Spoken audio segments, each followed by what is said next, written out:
Welcome to news 21 Telugu. ముందుగా bulletin లో headlines. మహా కుంభమేళాలో తొక్కిసలాట, బారికేడ్లు విరగడం, 20 మంది భక్తుల మృతి, పలువురికి గాయాలు. సీఎం రేవంత్ రెడ్డిపై కేసు నమోదు చేయాలి, బీఆర్ఎస్ నాయకుడు ఆర్ఎస్ ప్రవీణ్ కుమార్ డిమాండ్. జగన్ ని చూసి నేర్చుకో, చంద్రబాబుకు స్ట్రాంగ్ వార్నింగ్ ఇచ్చిన మాజీ ఎంపీ హర్ష కుమార్.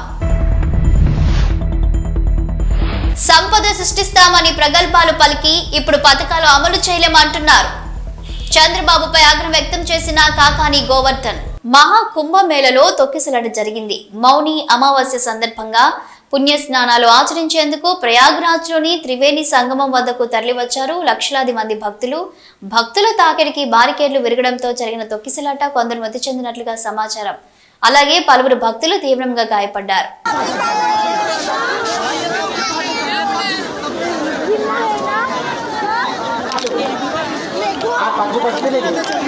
ఫార్ములా ఈ కేసు వ్యవహారంలో సీఎం రేవంత్ రెడ్డిపై కేసు నమోదు చేయాలని నార్సింగి పోలీస్ స్టేషన్ లో ఫిర్యాదు చేశారు బీఆర్ఎస్ నేత ఆర్ఎస్ ప్రవీణ్ కుమార్. రాష్ట్రానికి రావాల్సిన పెట్టుబడులు రాకుండా పోతున్నాయని, గత ప్రభుత్వం చేసిన అభివృద్ధిని నాశనం చేస్తున్నారు కాబట్టి కుట్రపూరితంగా వ్యవహరిస్తున్న రేవంత్ రెడ్డిపై చర్యలు తీసుకోవాలని కోరుతూ ఫిర్యాదు చేశారు మాజీ ఐపీఎస్ బీఆర్ఎస్ నాయకుడు ఆర్ఎస్ ప్రవీణ్ కుమార్. రాష్ట్రానికి రావాల్సిన పెట్టుబడులు ఇవన్నీ కూడా రాకుండా పోతున్నాయి. దీనికి ప్రధానమైన కారణం మరి ప్రజాస్వామ్యబద్ధంగా ఎన్నికైన ఈ ముఖ్యమంత్రి, ముఖ్యంగా గత గవర్నమెంట్ రాష్ట్ర అభివృద్ధి కోసం పెట్టిన ఇన్వెస్ట్మెంట్ ఏదైతే ఉందో ఆ ఇన్వెస్ట్మెంట్ అంతా కూడా నాశనమైన విధంగా ప్రవర్తిస్తున్నారు. కాబట్టి వారి మీద criminal breach of trust 316 BNS దాని ప్రకారం మరి నేను కేసు పెట్టాలని చెప్పేసి అన్ని ఆధారాలతో నేను మీ లిమిట్స్లో ఉంటాను కాబట్టి మా పోలీస్ స్టేషన్ కాబట్టి ఇస్తున్నా. దయచేసి దీన్ని మరి వెరిఫై చేసి ఎఫ్ఐఆర్గా మీరు రిజిస్టర్ చేసి మరి నిందితుల మీద చర్యలు తీసుకోవాల్సింది.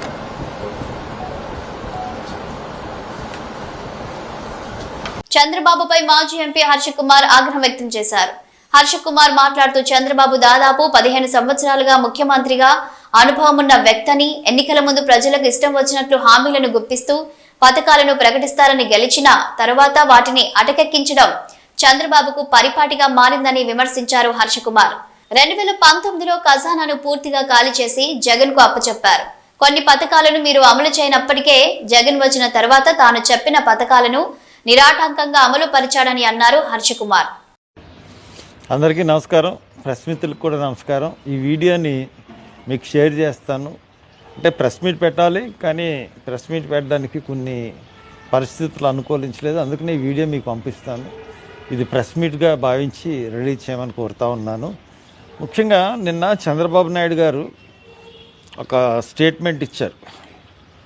నేను ఏమీ చేయలేకపోతున్నాను, రాష్ట్ర ఆర్థిక పరిస్థితి దృష్ట్యా అది మీ ముందుకు తేవాలనుకుంటున్నాను.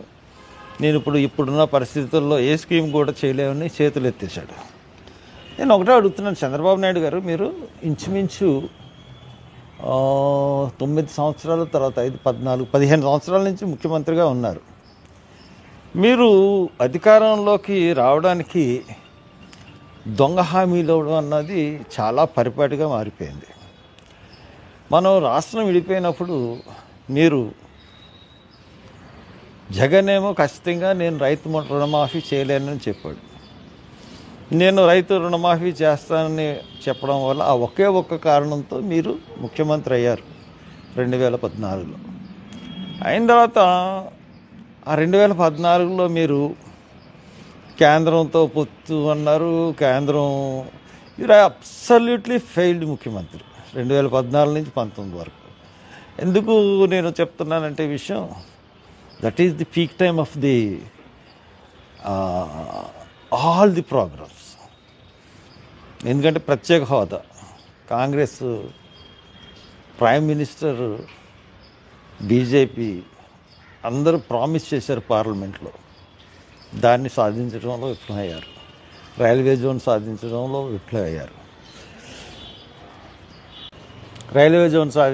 విఫలమయ్యారు. అలాగే అన్ని రకాల కార్యక్రమంలో విఫలమయ్యారు. విశాఖ ఉక్కు ఫ్యాక్టరీని కాపాడలేకపోయారు. తర్వాత మీరు తెలంగాణకి మీ కేసులకు భయపడి 10 సంవత్సరాలు ఉన్న రాజధానిని వదిలేసి ఏదో ఒక రాజధానిని 3 పంటలు పంట చేసే రాజధానిని ఏదో గ్రాఫిక్స్తో సృష్టించి ప్రజల్ని మళ్ళీ మోసం చేశారు. మీరు అబ్సల్యూట్గా ఫెయిల్యూర్ ముఖ్యమంత్రి. అందు గురించి మిమ్మల్ని దారుణంగా అతి దారుణంగా మిమ్మల్ని ఆంధ్రప్రదేశ్ ప్రజలు 2019లో ఓడించారు. ఓడించిన తర్వాత 2000 మీరు అప్పటికి మీరు ముఖ్యమంత్రి దిగిపోయేటప్పటికి ఖజానాని ఖాళీ చేసే జగన్మోహన్ రెడ్డికి ఇచ్చారు, కానీ ఖజానాని మిగులు బడ్జెట్తో కానీ మిగులు నిధులతో కానీ ఇవ్వలేదు. మీ దగ్గర ఉన్న 23,000 కోట్ల నిధులను కూడా పసుపు కుంకుమలకి ఆడవాళ్ళకి పెంచేసి మరీ మీరు దిగిపోయారు. కొన్ని పథకాలు బాగా ఇప్పుడు మీరు అమలు చేయలేని పథకాలన్నీ అప్పుడు 5 సంవత్సరాలు ఆయన అసలు నిరాకంఠంగా అమలు జరిపాడు. అసలు ఏ పథకం కూడా మీరు ఇప్పుడు చేయలేనంటున్న పథకాలు అతను ముఖ్యమంత్రి దిగిపోయేంత వరకు అతను నడిపించాడు. అంటే మీరు అడ్మినిస్ట్రేటరా లేకపోతే జగన్మోహన్ రెడ్డి అడ్మినిస్ట్రేటరా? మీకన్నా పేదలకు సంక్షేమ పథకాలు ఇవ్వడంలో జగన్ అగ్రభాగాన్ని ఉన్నాడని నిస్సందేహంగా మటుకు కనపడుతుంది. మీరు వచ్చి 8 నెలలు అయింది. 8 నెలల్లో ఒక్క పథకం కూడా ఇవ్వలేకపోయారు. స్కాలర్షిప్లు ఇవ్వలేదు, నిరుద్యోగ భృతి ఇవ్వలేదు, అంగన్వాడీకి ఏం చేయలేదు, తర్వాత ఆశా వర్కర్లకు ఏం చేయలేదు, తర్వాత మీరు ఇస్తా అన్న సూపర్ 6 హామీలు, ఉచిత బస్సు, అన్నీ ఎవ్రీథింగ్, తల్లి వందనం, అప్పుడు దాకా నడుస్తున్న తల్లి పెన్షన్లు, అంటే 18 to 50 years లేడీస్కి మీరు ప్రతి నెల 1,500 ఇస్తా అన్నారు, అది లేదు. 10 సంవత్సరం 1,500 ఇస్తా అన్నారు, అది లేదు. ఎవ్రీథింగ్, అసలు ఒక్క పథకం కూడా ఇవ్వలేని అసమర్థ చేతకాని ముఖ్యమంత్రిగా చరిత్రలో నిలిచిపోతున్నారు. ఇంత అసమర్థ ముఖ్యమంత్రిని ఇప్పటి వరకు మేము చూడలేదు. మీరు పైగా ఆర్థిక పరిస్థితి, మీరు ఇప్పుడు ప్రతిపక్షంలో ఉన్నప్పుడు మీరు రోజు చెప్తానే ఉన్నారు, ఇన్ని కోట్లు అప్పు చేసేసాడు, ఇంత ఆర్థిక పరిస్థితి ఉంది, ఇవన్నీ మీకు తెలుసు. ఇవన్నీ తెలిసే మళ్ళీ విపరీతమైన హామీలు ఇచ్చారు. విపరీతమైన హామీలు ఇచ్చి ఆ హామీలని అంటే హామీలు ఇచ్చేసి నెగ్గేసిన తర్వాత ఎగ్గొట్టేద్దాం, ఆలోచన కదా. ఎంత మోసగారితం! It's cheating of the public. ఈ చీటింగ్ ఆఫ్ ది పబ్లిక్ కింద మిమ్మల్ని కేసు కూడా పెట్టచ్చు 420 కింద. అంత దారుణమైన చీటింగ్, ప్రజల్ని ఓట్లు వేయించుకుని మోసం చేయడం అంటే it's public cheating. So that దాని ప్రకారంగానే మేము వెళ్ళాలని చెప్పేసి మేము అనుకుంటున్నాం. సో దాట్ మీరు ఇప్పటికైనా సంక్షేమ పథకాలు ఎలాగివ్వగలిగాడు జగన్మోహన్ రెడ్డి ఆలోచించండి. అతని పరిపాలనా విధానం ఆలోచించండి. అతను ఎలాగ ఇవ్వగలిగాడు, మీరు ఎలాగ ఇవ్వలేకపోతున్నారు. ప్రతి ప్రోగ్రాం కూడా ఇంప్లిమెంట్ చేశాడు కదా. అంటే మీరు చేతకాని వాళ్ళతనం అంటే ఒప్పుకుంటే ఓకే, లేకపోతే ప్రతి ప్రోగ్రాము ఇప్పటికి స్కాలర్షిప్స్ ఇవ్వలేదు. జాన్వరి పండగ ముందు మేము ఇస్తామని చెప్పిన పథకం ఒక్కటి ఇప్పటికి ల్యాండ్ అవ్వలేదు. ఇప్పుడు ఒక్క నయా పైసా ఎవరికి ఇవ్వలేదు. అన్ని ప్రకటనలు మోసపూరిత మాటలు తెస్తే ఇంకేం లేదు. దయచేసి ఈ పద్ధతి మార్చుకోండి, మోసం చేయడం మార్చుకోండి. అనవసరమైన ఈ డబ్బుల గురించి కొత్త ప్రాజెక్టులు, ఈ ప్రాజెక్టులకి డబ్బులు ఎలా తీర్చాలో తెలియదు అంటున్నారు. కొత్త ప్రాజెక్టులు అప్పు తీసుకొచ్చేయడానికి చూస్తున్నారు. మరి వాటిని ఎలా తీరుస్తారు? గోదావరి బనగానపల్లి కానీ, లేకపోతే పోలవరం కానీ, లేకపోతే రాజధాని ఎత్తిపోతల పథకం కానీ, ఇవన్నీ ఎలా తీరుస్తారు? కానీ అప్పులు చేసేసేయాలి. అక్కడ కూడా మీ పెద్ద అప్పులు ప్రాజెక్టులకి, దానివల్ల వచ్చి లాభం లేదు, ఏమీ లేదు. సో మీరు మారండి చంద్రబాబు నాయుడు గారు. నీతి ఆయోగ్ నివేదిక మీద నారా చంద్రబాబు నాయుడు మాట్లాడుతూ చెప్పినవన్నీ అబద్ధాలే అన్నారు మాజీ మంత్రి కాకాని గోవర్ధన్ రెడ్డి. చంద్రబాబు సంపద సృష్టించి దాని ద్వారా ఆదాయం వస్తే అప్పుడు హామీలు అమలు చేస్తాను అంటున్నాడని, జగన్ నిర్మించిన హార్బర్లు, పోర్టులను చంద్రబాబు అయిన వాళ్లకు అమ్ముకుంటున్నాడని అన్నారు. మెడికల్ కాలేజీలను కూడా తెగనమ్మి తన వాళ్లకు అప్పచెప్పుతున్నాడని ఆరోపించారు. చంద్రబాబుకు అనుకూలమైన వాళ్లకు సంపద సృష్టిస్తున్నారు తప్ప ప్రజలకు కాదని ఎద్దేవా చేశారు. నెల్లూరు జిల్లా వైఎస్ఆర్సీపీ అధ్యక్షులు కాకాని గోవర్ధన్ రెడ్డి. చంద్రబాబు నాయుడు గారు నిన్న ఆ ప్రజెంటేషన్ ఇస్తూ ఏమి మాట్లాడాడు అనేటువంటిది ఒక్క నిమిషం మీకే వినిపిస్తాను, వినండి. అభివృద్ధి చేయాలి, అభివృద్ధి చేస్తే సంపద సృష్టించబడుతుంది, సంపద సృష్టిస్తే ఆదాయం పెరుగుతుంది, ఆదాయం పెరిగితే మళ్ళీ సమీక్ష సంక్షేమానికి అభివృద్ధికి ఖర్చు పెట్టే పరిస్థితి వస్తుంది. ఇవన్నీ దీన్ని రాబోయే రోజుల్లో నా ఫిలాసఫీ ప్రకారం మోర్ మనీ ఉంటే more capital, more growth rate వస్తుంది, మోర్ రెవెన్యూ వస్తుంది, సస్టైనిటీ వస్తుంది. ఆ సస్టైన్ తీసుకురావస్తేనే ప్రజలకు ఎంప్లాయ్మెంట్ జరుగుతుంది. నేను చెప్పిన సూపర్ 6 ఇస్తాం, ఇంకా బెటర్ గా ఇస్తాం, P4 వస్తాం, ఇలాంటివన్నీ చేసిన డెవలప్మెంట్ వెల్ఫేర్ రెండు కూడా చేసుకుంటూ పర్ క్యాపిటల్ ఇన్కమ్ వేస్తే బెటర్ లివింగ్ స్టాండర్డ్స్ వస్తాయి. అది చంద్రబాబు నాయుడు గారు నిన్న చెప్పినటువంటి నీతి ఆయోగ్ నివేదిక మీద ప్రజెంటేషన్. ఏం చెప్పాడు? అభివృద్ధి చేస్తే సంపద సృష్టించబడుతుంది, సంపద సృష్టిస్తే ఆదాయం పెరుగుతుంది, ఆదాయం పెరిగితే ఆ వచ్చినటువంటి డబ్బులు మరలా సంక్షేమానికి అభివృద్ధికి ఖర్చు పెట్టొచ్చు. ఇవన్నీ రాబోయే రోజులు ఆయన ఫిలాసఫీ ప్రకారం more money and more capital expenditure పెడతాం, మోర్ గ్రోత్ రేట్ వస్తుంది, మోర్ రెవెన్యూ వస్తుంది, సస్టైనబిలిటీ వస్తుంది. ఆ సస్టైనబుల్ వస్తే ఎంపవర్మెంట్ జరుగుతుంది. ఇవన్నీ కానీ జరిగితే ఏం చెప్పినట్టుగా గ్రోత్ పెరగాల, సంపదను సృష్టించాలా, ఆ సృష్టించినటువంటి సంపద ద్వారా ఆదాయం పెరగాల, పెరిగినటువంటి ఆదాయం వస్తే అభివృద్ధి సంక్షేమానికి ఇబ్బంది లేకుండా ఉంటుంది. కాబట్టి చెప్పకనే అవి పెరిగిందాకా, ఆ స్థాయికి చేరిందాకా ఏమీ చేయలేమనేటువంటిది చేతులు ఎత్తేసినటువంటి పరిస్థితి నిన్న చంద్రబాబు నాయుడు గారు ప్రధానంగా ఆయన ఇచ్చినటువంటి ఉపన్యాసంలో చూశాం. ప్రభుత్వం ఏర్పడి దాదాపుగా 9 నెలలైంది.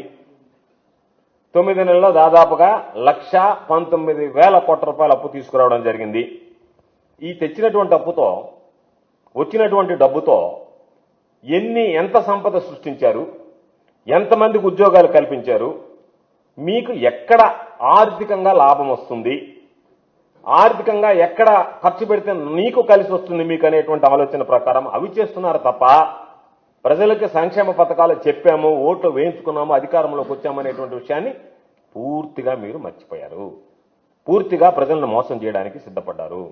ఒక్కరంటే ఒక్కరికి ఉద్యోగం ఇవ్వలేదు కదా, ఉన్న ఉద్యోగాలు అనేక రకాలైనటువంటి ఉద్యోగాలు, సచివాలయాలు, గ్రామ వార్డు సచివాలయాలకు సంబంధించినటువంటి రేషనలైజేషన్ పేరుతో ఆ పోస్టులను కుదించేటువంటి కార్యక్రమం చేశారు, వాలంటీర్లను తీసేశారు.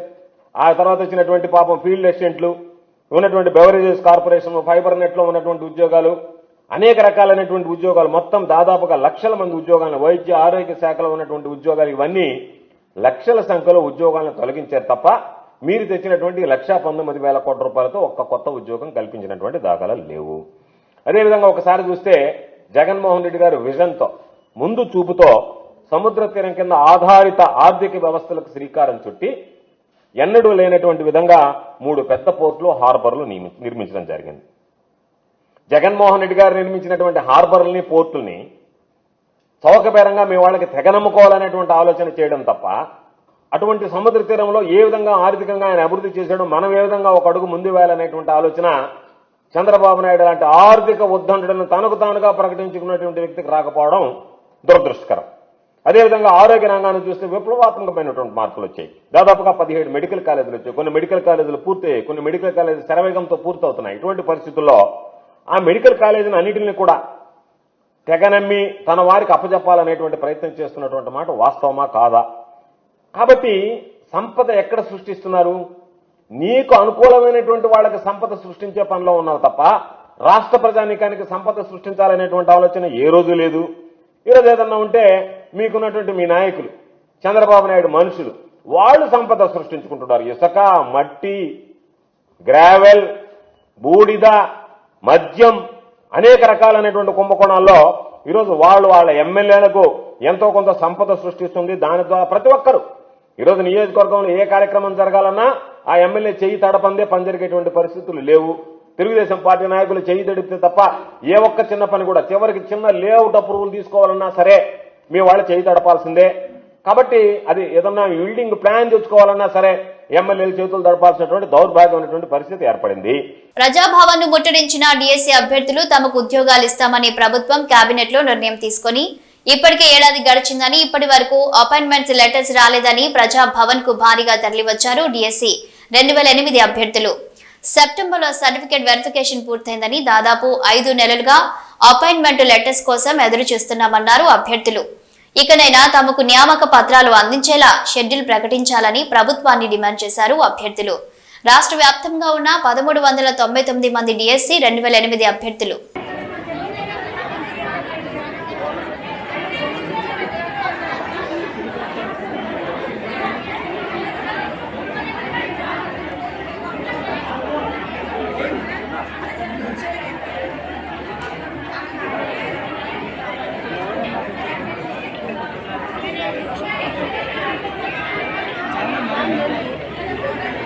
రైతు భరోసా ఎక్కడా అంటూ నిలదీసిన రైతులపై కొట్టడానికి చెయ్యెత్తిన కాంగ్రెస్ నేత కేవీఎన్ రెడ్డిపై ఆగ్రహం వ్యక్తం చేశారు రైతులు. కల్వకుర్తి పట్టణంలోని మహబూబ్ నగర్ చౌరస్తాలో రైతు భరోసా ఎప్పుడు వేస్తారంటూ కాంగ్రెస్ నేత అచ్చంపేట నియోజకవర్గం వంగూరు మండల మాజీ జడ్పీటీసీ కేవీఎన్ రెడ్డిని నిలదీశారు రైతులు. దీంతో రైతులపై చేయి చేసుకునేందుకు కేవీఎన్ రెడ్డి ప్రయత్నించడంతో ఆగ్రహించారు రైతులు.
మాజీ ఎంపీ నందిగం సురేష్ కు బెయిల్ మంజూరైంది. వైసీపీ మాజీ ఎంపీ నందిగం సురేష్ కు మంగళగిరి కోర్టులో ఊరట దక్కింది.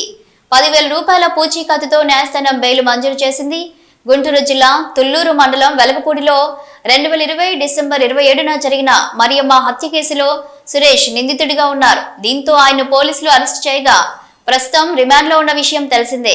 పూణేలో 3,000 మందికి పైగా ఇంజనీర్లు రోడ్డు మీద బారులు తీరి ఉన్నారు. అది ఒక వాక్-ఇన్ ఇంటర్వ్యూ కోసం. 100 ఉద్యోగాల కోసం 1000 మంది ఇలా బారులు తీరి ఉండటం నిరుద్యోగ సమస్య మన దేశంలో ఎంత ఉందో ఈ ఒక్క ఉదాహరణ చాలు. రోజు రోజు నిరుద్యోగులు పెరుగుతున్నారు, ఉపాధి అవకాశాలు తక్కువ అవుతున్నాయి.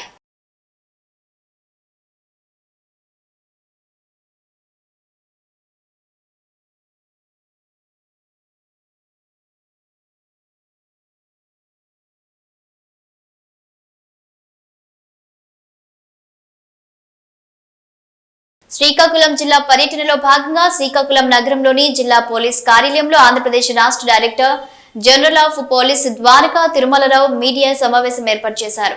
ఆయన మాట్లాడుతూ టెక్నాలజీని విరివిగా వాడుకొని క్రైమ్ రేట్ తగ్గడానికి చర్యలు తీసుకుంటున్నామని, అలాగే హైవేలో రోడ్ యాక్సిడెంట్లు ఎక్కువగా జరిగేవని, ఇప్పుడు అవి కూడా తగ్గడం మంచి పరిణామం అన్నారు.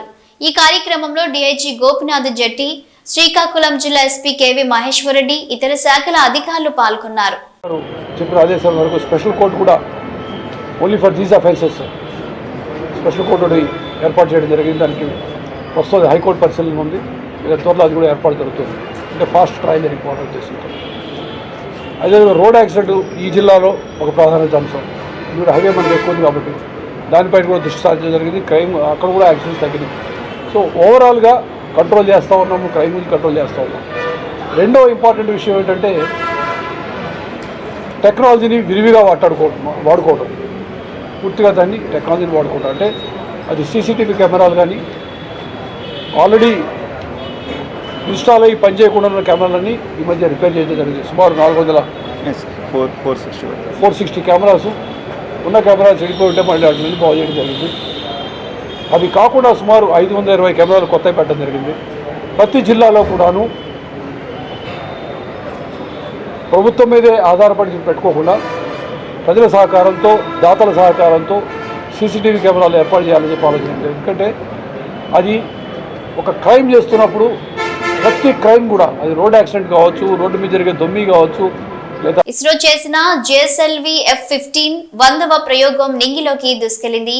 ఇస్రో 100వ ప్రయోగం శ్రీహరికోట వేదికగా జరగగా శాస్త్రవేత్తలు షార్ నుంచి JSLV F-15 రాకెట్ ను ప్రయోగించారు. భారత అంతరిక్ష పరిశోధనా సంస్థ ఈ రోజు ఉదయం శ్రీహరికోటలోని సతీష్ ధావన్ అంతరిక్ష కేంద్రం నుండి తన చారిత్రాత్మక 100వ ప్రయోగాన్ని ప్రారంభించింది. NVS-02 ఉపగ్రహంతో JSLV F-15 ఉదయం 6:20 స్పేస్ పోర్ట్ యొక్క 2వ ప్రయోగ వేదిక నుండి బయలుదేరింది. 2025 మొదటి ప్రయోగం విజయవంతంగా పూర్తయిందని, ఉపగ్రహాన్ని అనుకున్న కక్షలోకి చేర్చామని ISRO chairman doctor V Narayanan తెలిపారు. तथा कोर बूस्टर S-139 वर्तमान में प्रज्वलित हैं और यान को उद्दिष्ट कक्षा की ओर लेके जा रहे हैं. An eastward mission launched at 106 degrees azimuth. Plus 40 seconds. GSLV core S-139 and the 4 L-40 strap-ons thrusting simultaneously. Cumulative thrust is 7,535 kilonewtons.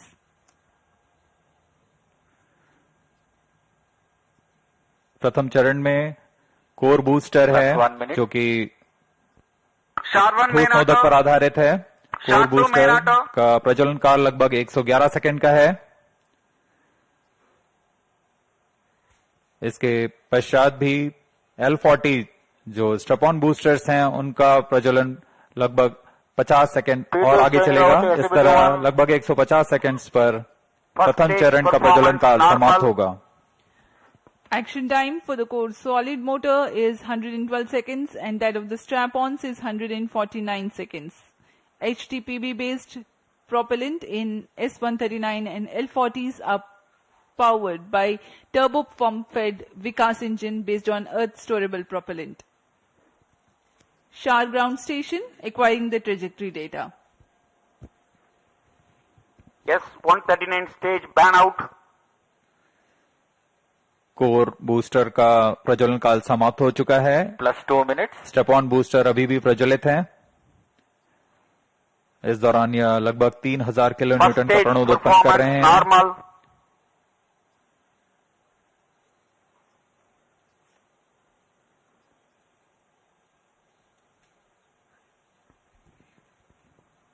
कुछ ही क्षणों में L-40 स्टेप-ऑन बूस्टर्स बंद हो जाएंगे और GS2 द्वितीय चरण का प्रज्वलन शुरू होगा.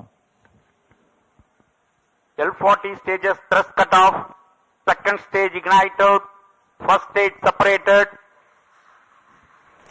Interstage separated. Closed loop guidance initiated. Current altitude is 81 kilometers. We are 169 seconds into the flight. Second stage performance normal.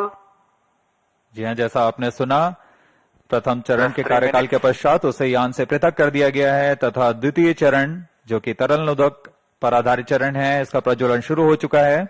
यह लगभग 141 सेकंड का प्रज्वलन काल है. इस दौरान यह लगभग 846 किलोन्यूटन का प्रणोद उत्पन्न कर रहा है. Also known as the GL-40HT, the second stage operates on UH-25 NN-204. High thrust Vikas engine develops 846 kilonewtons thrust in vacuum. Burn time of GS2 for the present mission is 141 seconds. Shar and Port Blair stations currently tracking. మహా కుంభమేళాకు కోట్ల సంఖ్యలో ప్రజలు ఖండాలను దాటుకొని మరి వస్తున్నారు. ఇసుక వేసినా రాలినంత జనం. పవిత్ర త్రివేణి సంగమానికి వచ్చే భక్తులు రోజు రోజుకు పెరుగుతున్నారు తప్ప తరగడం లేదు. రోజు రోజుకు సంఖ్యా బలాన్ని పెంచుకుంటూ భక్తజనం స్నానమాచరిస్తున్నారు. కుంభమేళా 45 రోజులు కాకుండా ఒక్కరోజు అయితే పరిస్థితి ఎలా ఉండేదో కదా. ఇవి రోజు వార్తలు చూస్తూనే ఉండండి న్యూస్.